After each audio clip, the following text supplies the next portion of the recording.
It's hard to believe that we're now at the 7th long recap for Edge of the Empire. This campaign has blossomed into the sort of campaign that you always hope that games will, but often don't for one reason or the other. When we left off in recap 6, the group had made it to this unusual colony out in wild space, which was of significant size, and a lot of the threads that had, of course, originally pulled them together had pulled them here. HK, our bounty hunter with the mysterious past and motivations, was drawn by needs of employment. He needed to collect bounties. Backslash, our cute little droid with an inability to resist her programming, to seek out and neutralize droids which might steal Imperial secrets, was drawn here searching for the missing members of her series, which she thinks of as her family, and possibly her creator. Moss was drawn here by the love of adventure, by the desire to explore, by needing the time to sort through some of the secrets he had realized he'd had, and his decision to possibly get involved in the Bothan intelligence network. He was aiding another Bothan to escape from bounty hunters, earning some favors should he decide to get involved in that network. Henry was hot on the trail of the man that he had been seeking for 5 long years. The rest of our crew, our NPC crew, all had reasons of their own, mostly tied to employment or just wanting to stay together. And so Captain Paul Highwind,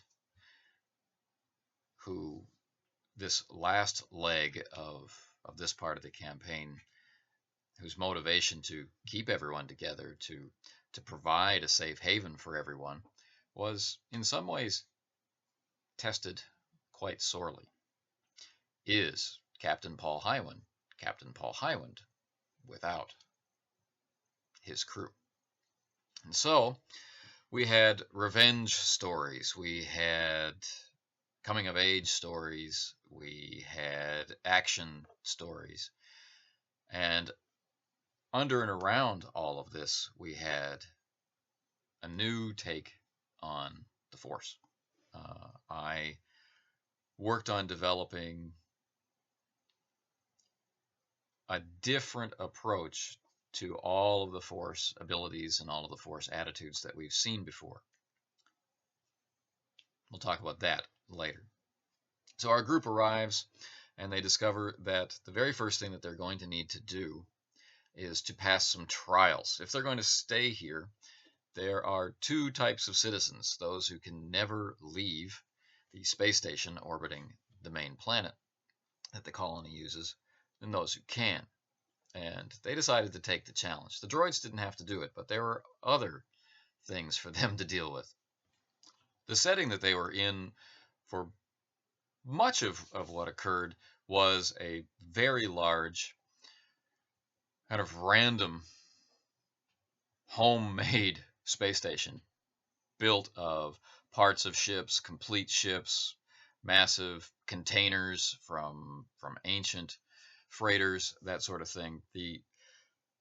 This colony had access to one large freighter and a number of smaller freighters, but really didn't have enough of a fleet to protect itself or to handle all of its needs.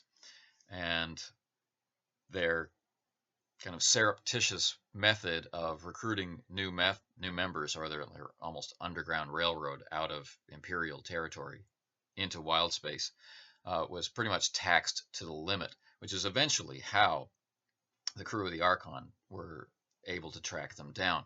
Plus, they had inadvertently taken a job for the colony, which they kind of hoped might be connected, charting routes out into wild space. A very, very risky proposition in Edge of the Empire.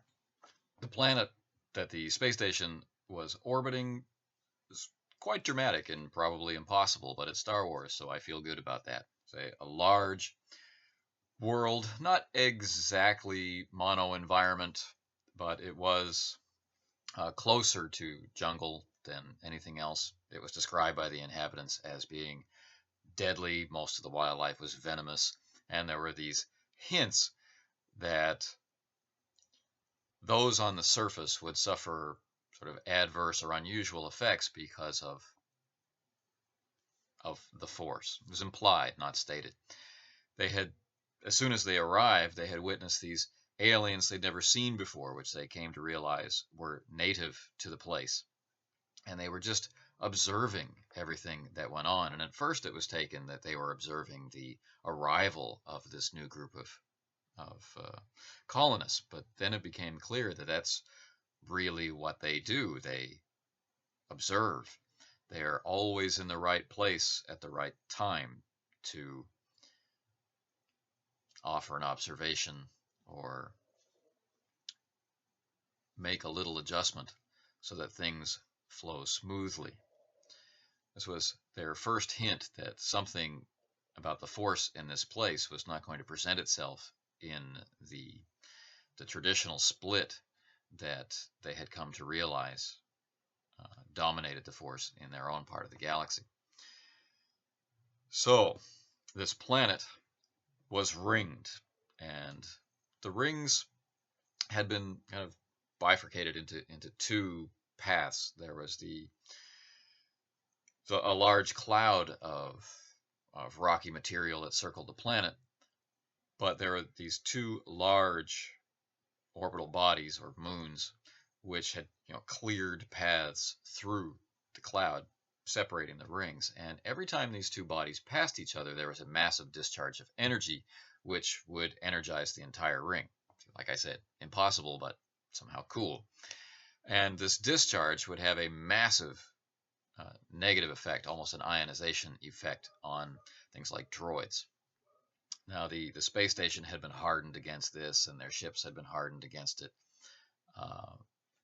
But there really was a great risk to our droid characters, and they noticed as they started moving around the colony that there were very few actual droids in use. Was this the reason? It's one of the mysteries that they would uncover. So, this culture had grown up in this place, primarily humanocentric, but there are a lot of other alien species represented, mostly those with sympathies toward the Rebel Alliance, but not all. And a culture had grown up where it was very much like a frontier. A person was expected to keep their word. A person was expected to carry their own weight. A person was expected to be able to defend themselves and what they were carving out. So there was actually a lot less ego between people than they had experienced before, and everything required demonstration or some kind of test or trial. And that was their introduction to the world. The very first thing that they needed to do was undergo a trial if they wanted to operate freely, to establish their own business interests and so on. And undertake the trials they did. The droids didn't need to, as I mentioned. So Captain Paul Highwind and HK, and it was mentioned to Captain Highwind just before he left on what was supposed to be a solo trial, that it was noted by the alien observers that he was often at his best when observed, and so perhaps he should take some of his crew with him. HK volunteered, and down they went to the planet. Simple shuttle pod ride, high speed, very uncomfortable, down into the jungle interior, and landing almost in a swamp, very inconvenient. HK helped out to protect him from the dangers in the swamp, and very, very quickly after being out in this environment by himself, he began to experience a reality that HK was not experiencing. He was speaking to things and clearly seeing things which HK, protocol droid at the heart of things, did not. What he was imagining was one of the reasons why he's been on the run so long. Not exactly an enemy, not exactly a friend, and very quickly found himself in a very violent situation. The only advice he'd been given about passing the trials was be true to yourself. And like all the other characters who've gone through tests, the player and the character is still wondering, did I pass? But after this experience, where he found himself shot through the heart by this person whose identity still has not been revealed in the game, he was awakened from this dream by HK and brought back to the station and allowed to travel freely, although not without observers. Moss, likewise, was transported down to the surface, but he was deposited near a ruin, which took him to a maze-like underground city, and he realized the more that he investigated, the more lost he was becoming. A great fear. He was alone. He was unable to find his way out. He was unable to find trails or passages, and he kept hearing messages, almost taunts, from voices from the past. When he finished the trial, he was convinced he had failed, and yet, like Captain Paul Highwind, he was allowed to freely operate.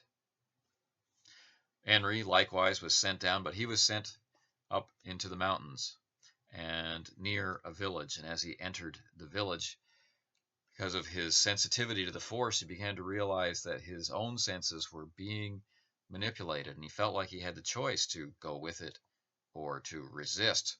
And he chose to go with it, and he found himself immersed in a memory, the most important memory that had brought him to this place, the destruction of a village at the order of the captain he was seeking. He definitely changed the outcome of that memory and quite confidently left that trial, although he began to wonder, as did some others, did his interference with the trial negate it somehow?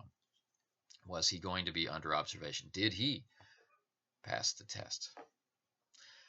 So for our 3 humanoid player characters, well, these were the trials. Did they learn something about themselves? Did they learn something about the place? They weren't really sure. And for days afterward, they asked me, "Did he pass? Did I pass?" That kind of stuff. And I still haven't really told them, but things have played out. Maybe they can intuit the answers for themselves. The way these sessions were run, the characters were separated a lot of the time, and so we were rapidly intercutting often. This is session after session after session of constantly shifting focus between people, sometimes in the heat of the moment, sometimes in the middle of a conversation, sometimes while someone just needed to take some time and think about what they wanted to do. But instead of trying to present the story in linear fashion, which will just see me confused in this video go on for days, I thought I'd hit the main highlights of what happened to the characters. So with Backslash, she started to get embroiled in the local structure of things by noting an R4 droid, which was doing some duty in the medical bay, really. And this droid was cold and extremely rude to her and challenged her sense of purpose. This droid was very, very focused on having a clear purpose and treated our dear Backslash with complete disdain because she didn't seem to have one. She was aimlessly going around keeping these travelers out of trouble, and they never usually realized that she had done so. he didn't respect her. She got a little peeved and actually enjoyed following her kind of destructive programming to try and neutralize this droid, launching a surprise attack. To her surprise and great anger, I would say, her attack was resisted, and she herself was shut down. She didn't know how this could be possible unless this trail that she was on about this creator might actually be true, and maybe this droid was somehow connected. And as she continued to talk to it, she began to hear these phrases, these that about the creator or about purpose, that were echoed in what she'd heard before from the droid that was trying to kill them, S9. So she became even more curious. This led her to continue her investigation of this droid and almost in a sense plan ambushes. She was able to figure out that this creator character was real. He was building a droid army, as they knew, and what these droids actually were a new kind of assassin droid, one that would emulate a protocol droid, but have the capacity to get close to its target and manufacture a toxin which would prove lethal and quite undetectable for that single target. Very insidious plan. Who were the targets? This they had yet to uncover. Her investigation was vital in changing the balance of power and uncovering a lot of the things which had been actually sabotaging the success of the colony. So, in addition to her usual hijinks of opening and closing doors, turning lights on and off, and dealing with fractious computers, all to save the group from whatever violence they'd gotten themselves embroiled in, she had a very busy set of sessions.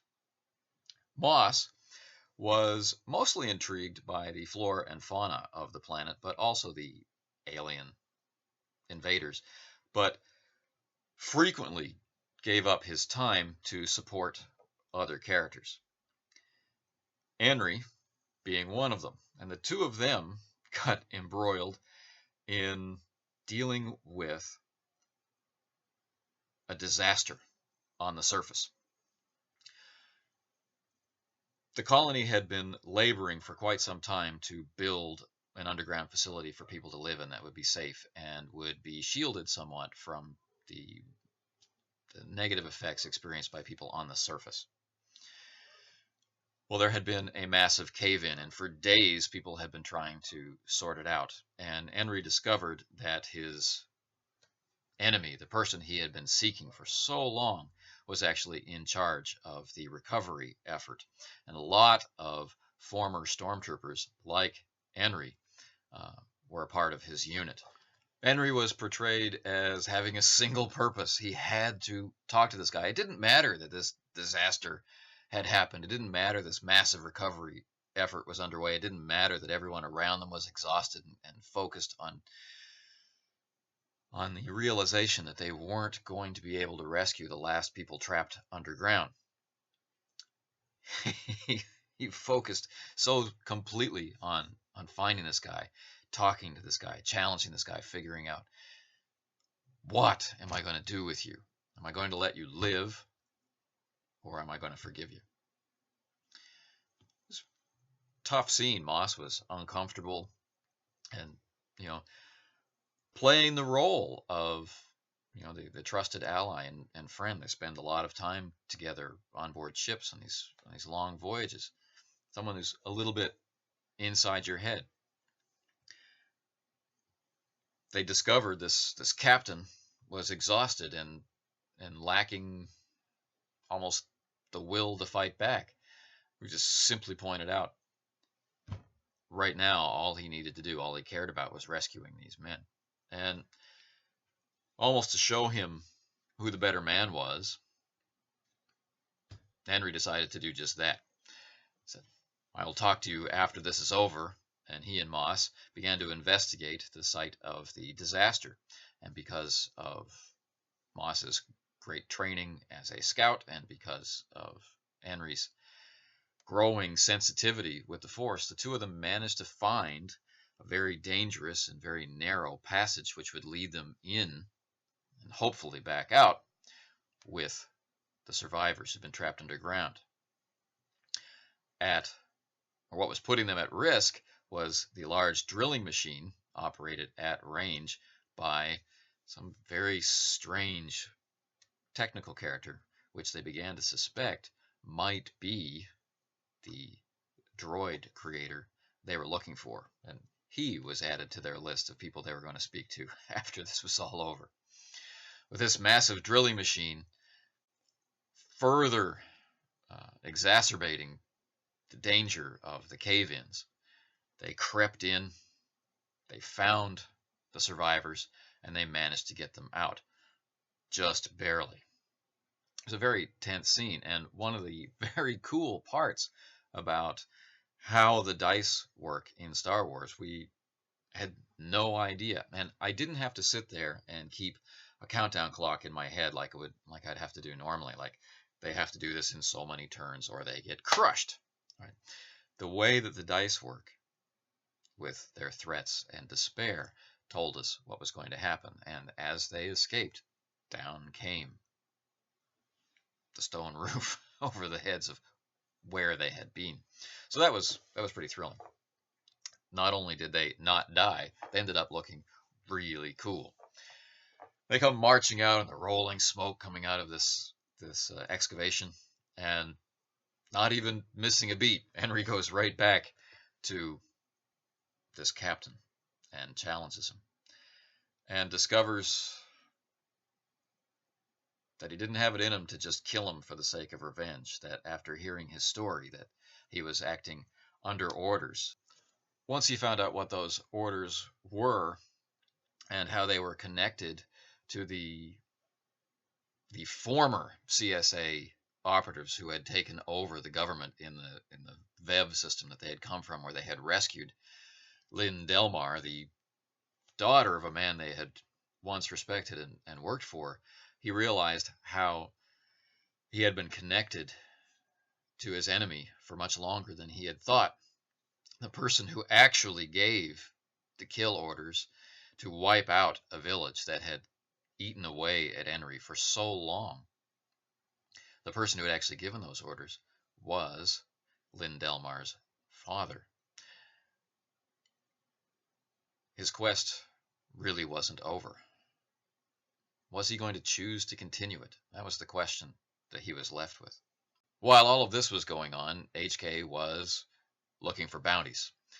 And one of the ones that he uncovered turned out to be a hotly sought rebel operative. Now, at the time that they began to lock horns, shall we say, he just knew of him as a terrorist. It didn't become obvious he was a part of the Rebel Alliance until much later, when they were ambushed by the rest of this guy's cell. Well,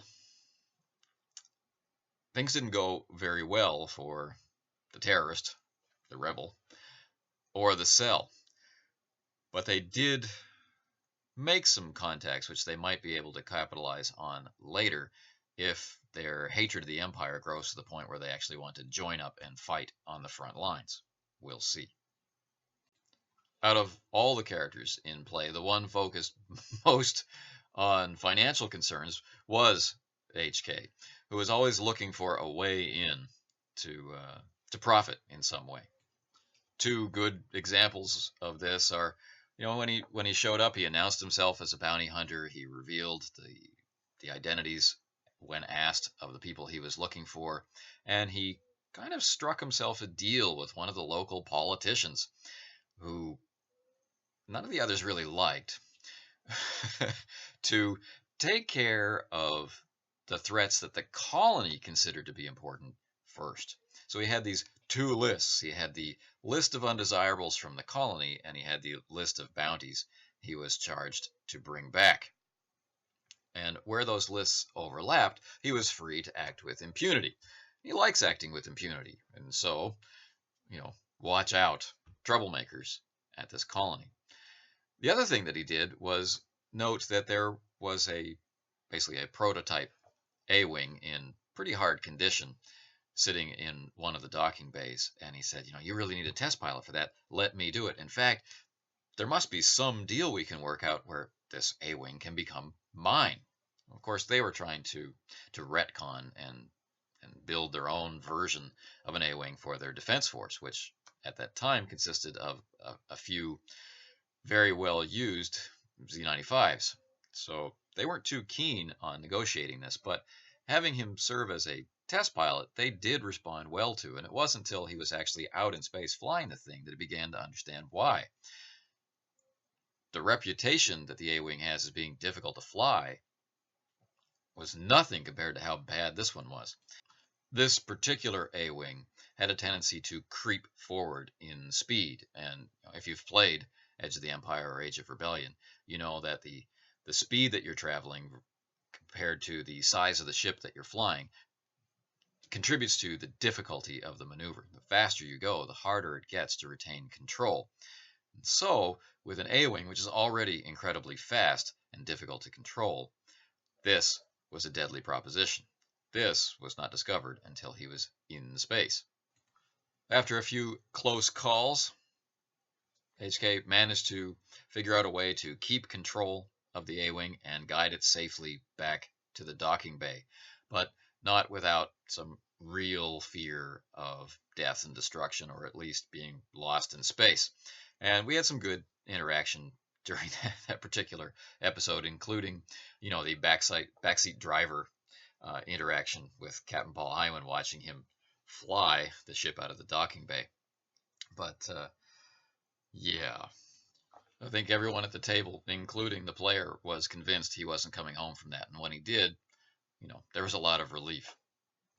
Now, it may seem like Highwind was kind of left at odds end with nothing to do during all of this. There was nothing to smuggle. There was, nothing particularly compelling him to be there, no particular reason to leave. What was going on with him? Well, it didn't pass beyond anybody's notice that Highwind considers himself to be something of a ladies' man. And, well, he was actually approached to be forthcoming with his genetic material, shall we say. And the group started to refer to this as the Highwind Protocol. And while others among them were approached for, their genetic material, none quite so forwardly as with Highwind. And he really didn't know what to make of it, which was, of course, amusing for the rest of us. Does he go for it, or is that somehow too easy?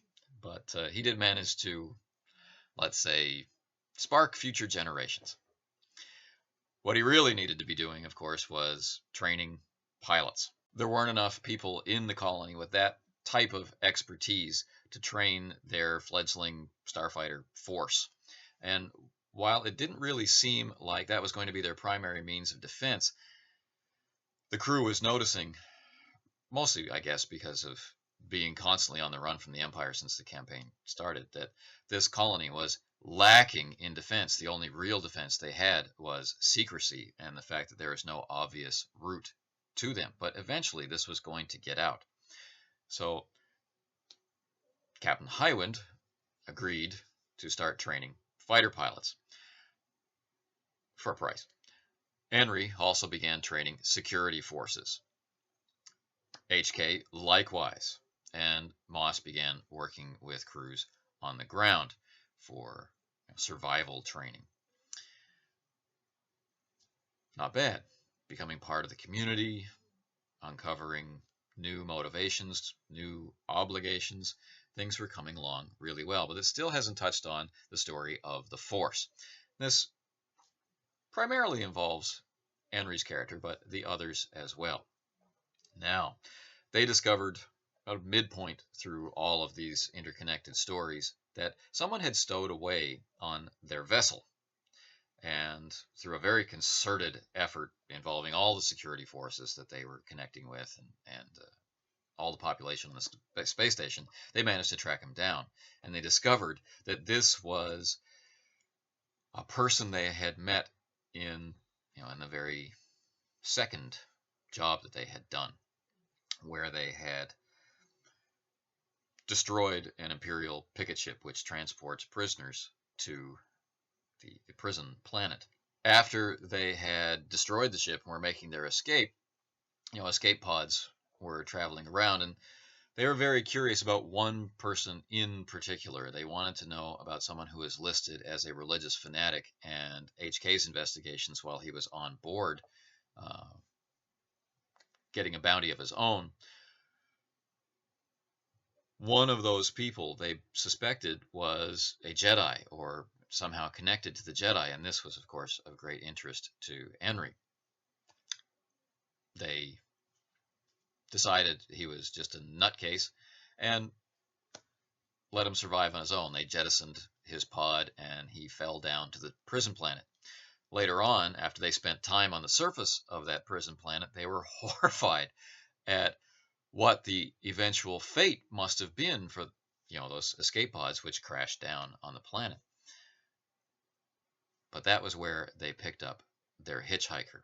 And although he was, at death's door from near starvation and the like, he was still a very tough and rugged individual. And Henry began to realize that within his grasp, possibly for the first time, was a sort of mentor who could guide his development in the Force.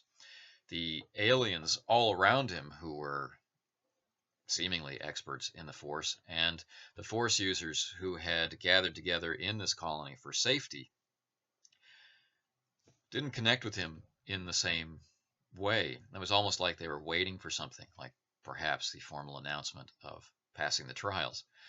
But whatever it was, when confronted with Force use in this colony, the alien observers would react as though Henry were using too much force in his approach to the Force. He was trying too hard to make things happen instead of allowing the Force to move him to the place where he needed to act. A very subtle distinction, but one that seemed very important to them. While this new relationship was very important and one of the oldest threads that had been planted for the characters to possibly interact with, the real major event that took place was between the droid creator and everybody else. While they were dealing with local politics and trying to get their feet under them, they realized that the culture that existed here meant that, at the very least, this very unusual, possibly insane maker of assassin droids would get his day in court. He'd be able to prove his case, and he might actually escape their justice, or put more people at risk. And in fact, that's exactly what happened when he came before the court. He realized that things weren't going his way, and he summoned some battle droids. So Henry and his new Force ally had to deal with these battle droids, while desperate for time, Moss and Backslash were trying to figure out how to negate the command, while a shuttle carrying other droids was escaping away from the station. What was going on with them? Where were they going? Where were they headed? All of these things happening at the same time. And we're cutting back and forth between all the characters, of course. Captain Paul Highwind and HK are there as well, managing to keep the violence from escalating in the council chambers, and making sure that this crazed droid maker understands just how final and deadly this all is. Long story short, Backslash once again manages to use her computing skills, her slicing skills, to literally save the day. While I firmly believe that Henry and his new ally would have been able to handle the droids, none of the players agreed. And they spent their entire time in the combat trying to figure out a way to escape, and that made it very tense and dramatic.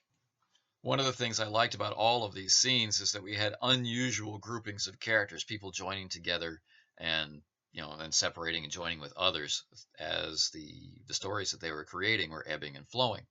And so we got to find some very unusual pairings of abilities and outlooks, and it it made this discovery of this new colony feel all the more real to me. The last big encounter involved Moss and Backslash down on the planet looking for whatever they could find, while Henry and his new Force mentor sought out a religious site, a site dedicated to the Force, this ruined temple, to meditate, get to know each other, and begin their training. When they arrived at this site, they found one of the native alien waiting for them, just simply standing in the ruined courtyard, waiting. And as Moss and Backslash prepare to roll off into the jungle, he communicated mentally, as they do not speak, with Moss, filling his mind with the image of a red flower. And Moss and Backslash make their way into the undergrowth and disappear. Henry and his mentor climb up to the top of the ruined temple and, looking down over the valley below them, begin to meditate on the Force, as has been implied they should do. Well, Moss, as he begins to go through the undergrowth, of course, starts falling under the sway of the planet's effect on living beings. Backslash has no idea what he's experiencing, and at first doesn't even really notice, because he's moving through dangerous jungle terrain, as he should, hiding, being careful, being stealthy. But soon he begins to interact with something she cannot see. He seems to be actually engaging in combat with something that she cannot see, and he's doing so right on the edge of a precipice, which, if he falls off, he will most certainly die. One of the most lethal things in Fantasy Flight Games' Star Wars game is falling. Don't do it. So she is just a small little droid. She's having difficulty moving through the terrain, but she manages to get to Moss and deflect him from his perilous course off the edge of the precipice. And she keeps herding him back toward the ruin. He's completely oblivious to her. He doesn't know she's there. He's afraid of, and he's hiding from, this massive creature which is stalking him through the undergrowth. And as he takes cover, as he uses his skills and finds a hiding place, all the little pieces that have been pushed at a joint by his initial trial on the planet start to fall together. He knows the thing is tracking him by scent, so he finds a place to hide which masks his scent. He knows the creature is able to see movement, so he moves to a place where there's lots of natural movement, leaves moving through the undergrowth, and that sort of thing. He's safe. He knows that he is now in a position where he can lay an ambush for the creature. A lot of his anxiety begins to go, and at that moment, he sees the red flower. Later on, after he survives his hallucinatory experience, Henry, of course, sensed his agitation and came rushing to his aid. They arrived in time to see him save himself.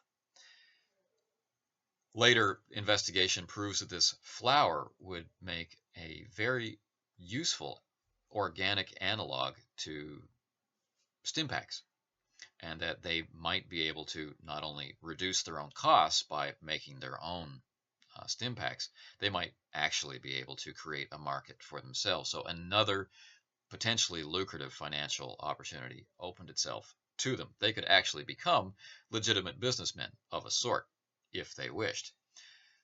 But also on their plate was one last temptation. This was an offer by a person who is struggling to make their way in the community, someone who is simply not physically forceful enough, not well trained enough, not charismatic enough, not anything to really make a mark, except as a menial laborer in this society. He, however, had connections on core worlds to weapons manufacturers, and he gave them a proposal. What if we could arm this colony for proper defense? That is where this particular part of the campaign, almost a campaign in itself, came to a close. The group decided that they would rest a little, prepare a little, and then launch on this great adventure to become weapons gun runners, bootleggers of the First Order, really taking on the Empire this time.